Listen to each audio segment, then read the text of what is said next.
ৰাজ্য চৰকাৰে চলোৱা উচ্ছেদ সন্দৰ্ভত তীব্ৰ প্ৰতিক্ৰিয়া কংগ্ৰেছ দলৰ নেতাৰ। বিজেপি সরকারের দিনত 55,000 বিঘা মাটি বড়ো, কার্বি, মিরি, মিসিং, দেউরি, আদিবাসী, শাহ জনগোষ্ঠী, রাভা, গারো, কোচ রাজবংশী এই থলুয়া খিলঞ্জীয়া ভূমিপুত্রক উচ্ছেদ করেছে। তথ্য প্ৰমাণসহ উদঙাই চৰকাৰৰ সু অভিসন্ধিৰ কথা। অসম প্ৰদেশ কংগ্ৰেছৰ উপসভাপতি তথা চাবুৱা সমষ্টিৰ প্ৰাক্তন বিধায়ক ৰাজু চাহুৱে উচ্ছেদ সন্দৰ্ভত তীব্ৰ প্ৰতিক্ৰিয়া প্ৰকাশ কৰে। 2016 চনত বিজেপিয়ে জাতি মাটি ভেটিৰ কথা কৈ অসমৰ ভূমিপুত্ৰসকলৰ সহযোগত চৰকাৰ গঠন কৰি ভূমিপুত্ৰক উচ্ছেদ কৰা বুলি গুৰুত্বপূৰ্ণ মন্তব্য কৰে। কংগ্ৰেছ দলৰ নেতাগৰাকীয়ে কয়, চৰকাৰে যদি সঁচাকৈয়ে বাংলাদেশীক উচ্ছেদ কৰিছে তেন্তে তেওঁলোকক ৰাজ সাহায্য দিছে কিয়? থলুৱা খিলঞ্জীয়াক উচ্ছেদ কৰি আদানী, আম্বানী, পতঞ্জলি, ৰামদেৱ আৰু বৃহৎ পুঁজিপতি গোষ্ঠীক মাটি চমজাই দিয়া বুলি প্ৰাক্তন বিধায়ক ৰাজু চাহুৱে তথ্যসহ সদৰি কৰে। কংগ্ৰেছ দলৰ নেতাগৰাকীয়ে কয়, তিনিচুকীয়াৰ ডিব্ৰু-চৈখোৱা ৰাষ্ট্ৰীয় উদ্যানত বসবাস কৰি থকা লাইকা দধিয়া অঞ্চলৰ হাজাৰ হাজাৰ পৰিয়ালক দিবলৈ মাটি নাই। কংগ্ৰেছৰ নেতাগৰাকীয়ে প্ৰশ্ন কৰে, এয়াই নেকি খিলঞ্জীয়াৰ চৰকাৰ? ৰাজ্যৰ উচ্ছেদ চলোৱা মাটি কাৰ হাতলৈ গৈছে সেই বিষয়ে প্ৰাক্তন বিধায়কগৰাকীয়ে জনায়।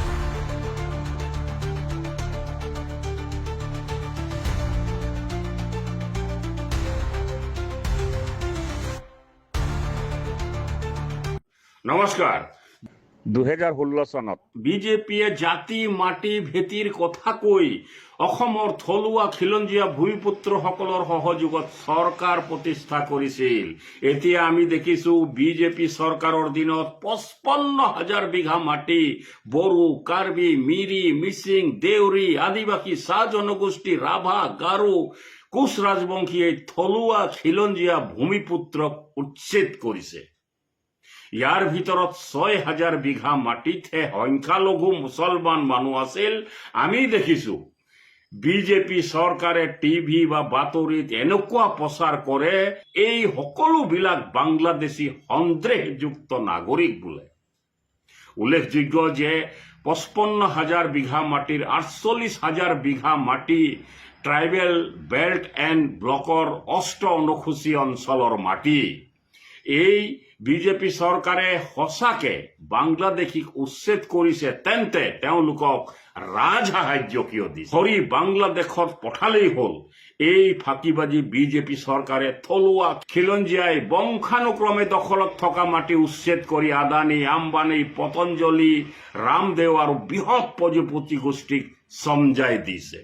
উদাহৰণ হিচাপে 2017 চনত আমচাঙত প্ৰায় 1000 মিচিং, বড়ো, কাৰ্বিক উচ্ছেদ কৰিছিল। লগতে 2017 চনত এইমছ আন্দোলনত মিণ্টু দেউৰী তিৱা জনগোষ্ঠীৰ যুৱক এজনে প্ৰাণ হেৰুৱাইছিল।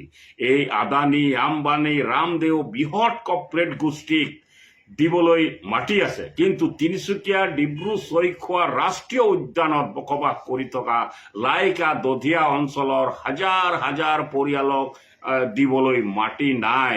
এয়াই নেকি খিলঞ্জীয়াৰ চৰকাৰ? এতিয়া আহক শোণিতপুৰ জিলাৰ বালিপাৰা আদিবাসী চাহ জনগোষ্ঠীৰ চিলিং চাৰ্পাছ লেণ্ডৰ 1200 বিঘা মাটি ৰামদেৱৰ পতঞ্জলিক ইতিমধ্যেই আবণ্টন দিছে। এই বিজেপি চৰকাৰে গুৱাহাটী হিলৰ হাকুত গুৱাহাটী GMCত বিধিগতভাৱে কৰ কটাল দি হোল্ডিং নম্বৰত বসবাস কৰি থকা ভূমিপুত্ৰ খিলঞ্জীয়াসকলক উচ্ছেদ কৰা আমি দেখিছো। কাৰ্বি আংলঙৰ 23খন গাঁৱৰ 20,000ৰো অধিক কাৰ্বি আদিবাসী লোকসকলক বংশানুক্ৰমে দখলত থকা 18,000 বিঘা মাটি কিয় আদানীক দিছে? কাৰ্বি আংলঙৰ মুখ্য কাৰ্যবাহী তুলিৰাম ৰংহাঙে 12,000 বিঘা মাটি ৰিলায়েন্স ইণ্ডাষ্ট্ৰীক দিছে। অসমীয়া মানুহৰ আয়ুস ৰেখা ঐতিহাসিক অসম চুক্তি নস্যাৎ কৰি ভাৰতীয় সংবিধান উলংঘা কৰি অসমৰ মানুহৰ ওপৰত জাপি দিয়া এই বিজেপি চৰকাৰে কেনেকৈ থলুৱা খিলঞ্জীয়া ভূমিপুত্ৰসকলক ৰক্ষা কৰিব? আমাৰ সকলোৰে মনত আছে আন্দোলনৰ শ্বহীদ ছেম ষ্টেফেন, ঈশ্বৰ নায়ক, দীপাঞ্জল দাস আৰু দ্বিজেন্দ্ৰ পাঙিঙৰ আৰু আব্দুল আজিজ কথা আমাৰ সকলোৰে মনত আছে। ধন্যবাদ।